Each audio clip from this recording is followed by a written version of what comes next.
Des gens, c'est des beaux parleurs, c'est tout, c'est des politiques, c'est tout, point la ligne. Non, il faut que ces gens, de toute façon, ils se sentent pas concernés par ça, de toute façon. Le gouvernement ne fait pas, donc on fait à sa place. On a du glyphosate dans nos urines. Et les politiques n'ont pas encore compris qu'il fallait vraiment qu'ils ne cèdent plus aux lobbies, que c'est plus les lobbies qui doivent nous gouverner, mais c'est l'intérêt de la population, donc sa santé en particulier. On a encore constaté des troubles sur nos ruches, donc là on a fait directement lien avec les applications de pesticides fongicides. Et donc la question qui est posée aujourd'hui, c'est comment on bifurque et on passe d'un modèle agricole, industriel et intensif à un modèle qui est un modèle davantage paysan. Le 18 mai dernier, Daniel Cueff, maire de Langouette, prend un célèbre arrêté interdisant l'usage des pesticides à moins de 150 mètres de toute habitation, ceci afin d'instaurer des zones non traitées à proximité des lieux de vie de ses administrés. L'arrêté est cependant attaqué par la préfecture d'Ille-et-Vilaine, qui estime que Daniel Cueff outrepasse ses attributions.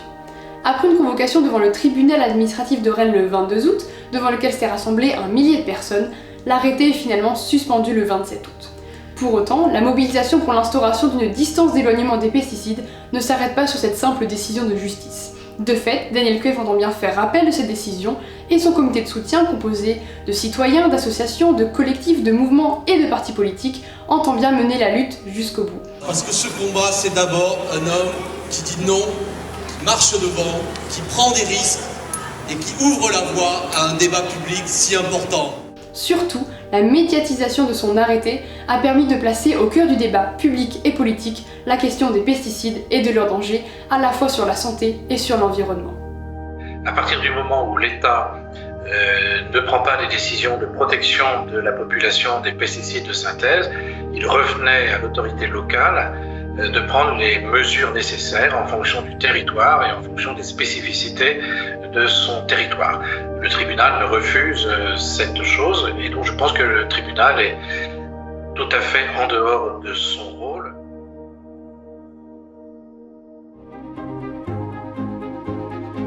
Moins médiatique, la politique de progrès social et environnemental menée par Daniel Cueff depuis sa première élection en 1999 dans cette commune de 600 habitants n'en est pas moins inédite et ambitieuse. Cantine 100% bio et locale depuis 2004, hameaux de logement socio-écologique, bar associatif, centrale solaire ou encore jardin de formation en permaculture sont autant de projets mis en place depuis 20 ans par Daniel Cueff à Langouette.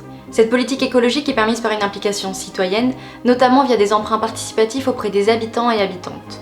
L'objectif, atteindre l'autonomie énergétique d'ici 10 ans dans toute la commune. Nous nous sommes rendus au barbecue des Coquelicots, qui est un mouvement de lutte pour l'interdiction de tous les pesticides de synthèse et qui est structuré autour d'un appel lancé par plusieurs personnalités, dont le journaliste à Charlie Hebdo, Fabrice Nicolino. C'est un appel de 100 humains qui ont décidé de dire non, ça suffit, nous voulons l'interdiction totale, définitive de tous les pesticides. C'est important aussi de le rappeler, la pisserie, parce que ça permet donc de connaître notre taux de glyphosate et de porter plainte. Connaître son taux, c'est une chose, mais ensuite aller en justice et porter plainte et dire voilà, comment se fait-il? On a du glyphosate dans nos urines. Si le maire n'a en effet pas compétence à interdire l'usage des pesticides sur sa commune, il a en revanche un devoir de protection à l'égard de ses habitants, et notamment au regard du principe de précaution inscrit dans la Constitution. Or, un règlement européen oblige les États depuis 2009 à protéger les habitants de l'épandage des pesticides sans que ce droit européen ne soit retranscrit dans la législation française. C'est ainsi face à une carence de l'État que le maire entend se substituer à celui-ci. À Langouette, si vous voulez, vous avez des gens assez conscients des dangers des pesticides de synthèse. Peut-être parce que la commune, depuis 15 ans déjà, a une cantine 100% bio. Tous les produits servis aux enfants sont issus de l'agriculture biologique. On a été obligé d'expliquer pourquoi. Parce qu'on ne voulait pas que les enfants mangent des pesticides de synthèse. Il s'est passé qu'à un événement, ils ont décidé, quelques-uns d'entre eux, 35, ont décidé de faire des analyses d'urine. Et ils ont trouvé dans leurs urines, y compris chez les enfants et surtout chez les enfants, des taux de glyphosate qui pouvaient aller à 30 fois supérieurs à la norme autorisée. Donc je décide de façon très autoritaire de prendre un arrêté. Je crée une distance d'éloignement des pesticides de 150 mètres des habitations et ça a pris une proportion médiatique tout à fait considérable que évidemment on n'avait pas prévu du tout et qui a donné une notoriété à cet arrêté qui devient aujourd'hui le symbole d'une lutte importante, c'est-à-dire d'exiger du gouvernement que l'on puisse protéger les habitants quand l'État ne le fait pas, ou mieux encore, c'est-à-dire obliger l'État à mettre vraiment des barrières de protection, des distances de protection, pour que dans les 150 mètres, franchement, on ne puisse plus utiliser des pesticides de synthèse. Cet arrêté s'inscrit dans un mouvement plus large visant à l'interdiction totale des pesticides. Un pesticide est une substance, le plus souvent chimique, visant à détruire une ou plusieurs espèces d'êtres vivants. Également appelé produit phytosanitaire ou produit phytopharmaceutique, on parle ainsi d'herbicides, d'insecticides et de fongicides. Moi, j'ai travaillé jusqu'à l'âge de 50 ans à l'extérieur. J'ai utilisé des produits de l'âge de 20 ans jusqu'à 50 ans. Pendant 30 ans, j'ai utilisé des produits phytosanitaires. Et si j'étais resté là où je travaillais avant, je ne sais pas si je serais encore là pour vous parler aujourd'hui. Surtout avec les insecticides. Donc, c'est une catastrophe, ça peut dire. Erwan Bourdon est apiculteur à Langouette et à la fin de l'hiver 2018, il a perdu 40% de ses abeilles. De fin avril, début mai de cette année 2019, là, on a encore constaté des troubles sur nos ruches. Donc là, on a fait directement lien avec les applications de pesticides fongicides qui ont été faites sur céréales et sur colza. D'ailleurs, ça s'est avéré exact parce qu'on a mis en place avec le syndicat et la région de Bretagne un programme d'analyse sur 2 ans. On vient de recevoir les premiers résultats et finalement on se rend compte que voilà, moi sur Langouette, là, sur la ruche, il y a 3 pesticides qui ont été retrouvés. Donc ce sont des fongicides, dont un fongicide qui est SDHI, donc une nouvelle génération qui est très décriée d'ailleurs. Même si Lens apparemment refuse d'interdire pour l'instant, il ne voit pas encore le danger en fait, de ces produits, mais il y a plein d'études qui démontrent bien que c'est très dangereux pour tout le monde, parce que en fait c'est des bloqueurs ça bloque les respirations cellulaires quoi, du coup ce que ça peut faire sur les plantes, les végétaux, ça le fait aussi sur les abeilles et ça se répercute aussi au niveau humain quoi. Ces substances ne tuent pas uniquement l'espèce visée mais affectent toute la chaîne alimentaire. Bilan, 1/3 des oiseaux des champs ont disparu en 15 ans et près de 80% des insectes volants ont disparu d'Europe en moins de 30 ans. De plus, la pollution des pesticides ne s'arrête pas uniquement aux terres traitées, mais contamine l'air que nous respirons et l'eau que nous buvons. Les pesticides constituent une énorme menace pour la santé humaine. Cancer, maladie de Parkinson, troubles neurologiques, infertilité ou encore malformations. Ce n'est qu'une liste non exhaustive des dangers auxquels nous exposent les pesticides et auxquels s'exposent tout particulièrement les agriculteurs et agricultrices. Les pesticides liés à la maladie de Parkinson, 2e maladie neurodégénérative en France après Alzheimer. Nous avons rencontré à Bourg-Barré, dans la région rennaise, Armel et Brigitte Richomme. Armel est une victime des pesticides. Il a démarré son exploitation agricole en 81 et a traité ses céréales sans protection particulière jusqu'en 2000.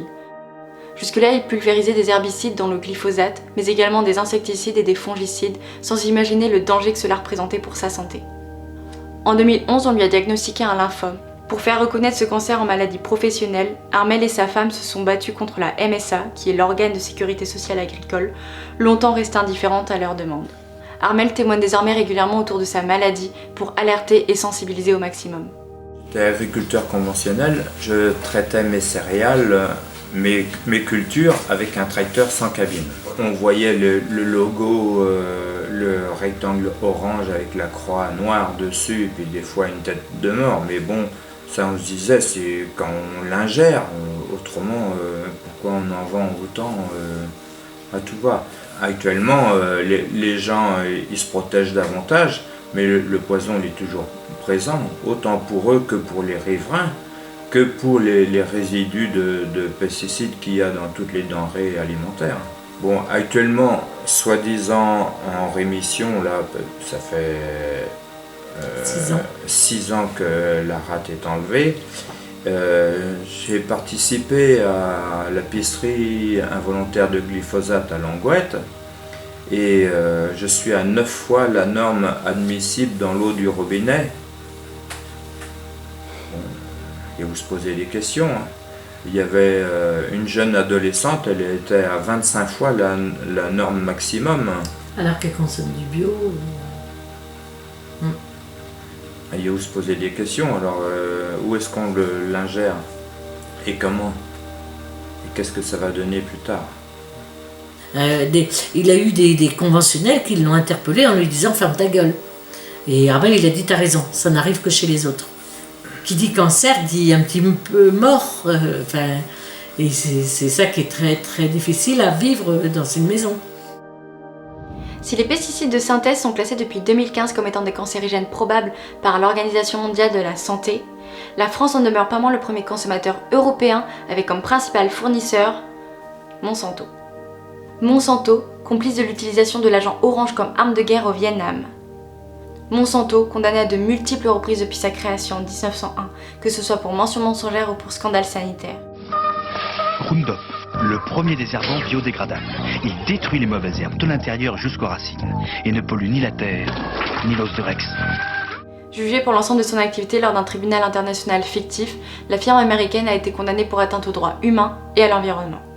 Dans le cadre de ce reportage, nous avons rencontré Émilie Gaillard, qui était membre du comité d'organisation de ce tribunal. Alors, le tribunal international Monsanto a eu vocation à mettre en lumière des dommages multiples sur le vivant humain, sur le vivant non humain, sur les sols, et également à long terme, notamment en mettant en évidence les pollutions qui ont été générées au Vietnam par l'agent orange. On a posé des questions pour savoir si les activités de Monsanto portaient atteinte au droit à la santé, au droit à l'environnement, portaient atteinte à la liberté scientifique en raison des intimidations réalisées sur des scientifiques qui ont notamment témoigné devant le tribunal ou encore été coupables ou auraient pu être rendus coupables d'écocide si un jour cette infraction venait à être reconnue. Je plaide pour la reconnaissance de droits des générations futures, le droit des générations futures à la vie, le droit des générations futures à naître dans un monde qui ne mette pas dangereusement leurs conditions humaines en danger. Eh bien, pour ce qui concerne l'agriculture chimique, puis c'est de cela dont on parle, eh bien évidemment, le droit des générations futures, c'est d'une part le droit de naître sans être contaminé par 200 résidus de pesticides collés ou gènes, c'est aussi le droit d'être nourri, d'avoir accès à une alimentation saine. Le président de la République française, Emmanuel Macron, reconnaît les impacts des pesticides sur la santé humaine et soutient Daniel Cueff dans ses intentions. Monsieur le maire, il a raison sur ses motivations. Et en même temps... Mais je ne peux pas être d'accord quand on ne respecte pas la loi, c'est normal. Et ça, on va le changer vite. Ces contradictions sont aussi perceptibles au sein du gouvernement avec un désaccord manifeste entre le ministère de l'Agriculture et le ministère de l'Écologie. Je partage totalement la préoccupation du maire de Langouette. Oui, il faut prévoir une distance minimale entre les épandages et les habitations. Mais 150 mètres de zone non traitée dans certains endroits, ce serait oui un drame parce que ça amputerait la production agricole. Merci Didier Guillaume. Il risque de nous pondre une loi qui va dire ouais, on arrête les pesticides à 2 mètres, à 3 mètres, ouais, voilà. Et puis ça va peut-être calmer tout le monde et puis dire c'est bien, on fait des efforts, on essaye. Ouais, ça fait 20 ans qu'on essaye. 5 à 10 mètres, voici la proposition ambitieuse du gouvernement. Personnellement, sur la décision très récente de limiter en fait à 5 à 10 mètres l'interdiction des pesticides. Oui, ce que pense tout le monde, que c'est ridicule et que ça n'a aucun sens. Maintenant, on sait tout. Donc continuer, c'est criminel. Est-ce que vous attendez quelque chose du gouvernement, d'Emmanuel Macron par exemple, sur ce point ? Rien. Il a dit qu'il était d'accord avec monsieur le maire, mais c'est tout ce qu'il a dit. C'est des gens, c'est des beaux parleurs, c'est tout, c'est des politiques, c'est tout, point la ligne. C'est la faute ces gens. De toute façon, ils se sentent pas concernés par ça. De toute façon. Je pense qu'on a gagné la bataille de l'opinion, maintenant. Mais les politiques n'ont pas encore compris qu'il fallait vraiment qu'ils ne cèdent plus aux lobbies, c'est plus les lobbies qui doivent nous gouverner, mais c'est l'intérêt de la population, donc sa santé en particulier. Sous l'argument de nourrir le monde, ils détruisent la planète, puisque on voit bien partout, l'Amazonie, l'Argentine. Cet argument-là, il sert surtout à cacher. Ça sert à faire vivre des grands groupes comme Syngenta, Monsanto, Bayer et compagnie, c'est tout. Le but, c'est pas vraiment de nourrir le monde, c'est plutôt faire du profit immédiat, point. Le gouvernement a lancé le 9 septembre 2019 une consultation en ligne ouverte à tous sur la question de la distance minimale entre zones d'épandage et habitation.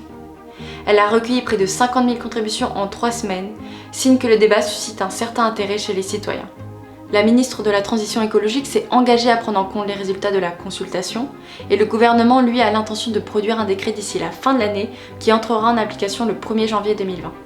Cependant, les associations demeurent sceptiques et rappellent que ce qui est en jeu, c'est l'interdiction totale des pesticides et les alternatives à l'agriculture productiviste. Il faudrait revenir à une agriculture à taille humaine, avec beaucoup de monde sur le sol. sans utilisation d'intrants chimiques, pour rétablir aussi du lien social, faire une nourriture de bonne qualité, avoir plaisir à faire son boulot. La question qui est posée aujourd'hui, c'est comment on bifurque et on passe d'un modèle agricole, industriel et intensif à un modèle qui est un modèle davantage paysan, qui s'appuie sur des plus petites exploitations, sur des pratiques vertueuses pour l'environnement, qui respectent le bien-être des animaux, qui permettent aux agricultrices et aux agriculteurs de vivre dignement de leur travail. Les solutions pour une sortie des pesticides ne manquent pas et sont déjà mises en place depuis des décennies par des particuliers et agriculteurs biologiques. Retour à des exploitations de taille humaine, permaculture, rotation des cultures et cultures associées, diversité des cultures pour assurer une stabilité face aux aléas climatiques, et arbustifs pour abriter les prédateurs naturels des limaces, insectes et autres rongeurs, compost ou encore diminution des protéines carnées qui nécessitent plus de ressources que les protéines végétales. Alors loin de l'image d'une agriculture archaïque, l'agriculture biologique est au contraire à la pointe de l'innovation technique et mobilise des savoirs modernes. La transition est possible et nécessaire, elle n'attend plus qu'une volonté politique. Il y a quelques jours maintenant, vendredi 25 octobre, le juge a définitivement annulé l'arrêté de Daniel Kuef, reprenant l'argument de l'incompétence d'un maire à prendre une telle décision. Affaire à suivre.